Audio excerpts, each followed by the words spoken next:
Sala 2024 jî wek her salan bi çêyî û xirabî ber bi dawîbûnê ve diçe.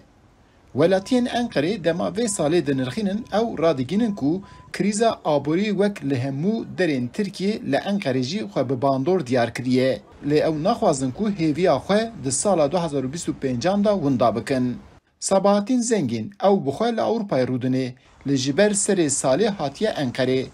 Ew dema 2024 dinirxîne radigîne ku ji bo wî erênî derbas biye, lê ji bo welatiyên Tirkiye cuda difikire. Ew hestê xwe jî wihatîne ziman.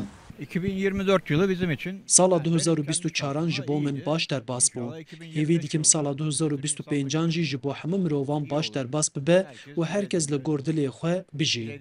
Bandora sala 2024 bêtir xwe li ser cîwanan nîşan da. Gelek cîwan dixwastin ku ji Tirkiye biçin welatekî din. Aleyna Akar jî yek ji van cîwanan e. Lê ew dema ji bo sala 2024 hestê xwe diyar dike, balê dikişîne ser mafê jinê. 2024 çok böyle... Sala 2024 de min tiştekî baş nedît. Xirab derbas bû. Di vê salê de gelek jin hatin kuştin. Ez hêvî dikim di sala nû de mafên jinê were dayîn. Zeki Çalışkan bi xwe xanenîşîne lê ji ber ku debara xwe nikare bike, karê firotuna piyangoyê dike. Hêviya wî ew e ku sala 2025 ji bo hemû kesî aram derbas be. 2024'te ne gördük? Me di sala 2024 da çi dît? Qeyrana aboriyê dît, li her derê welatî da kesê nekarî debara xwe bike.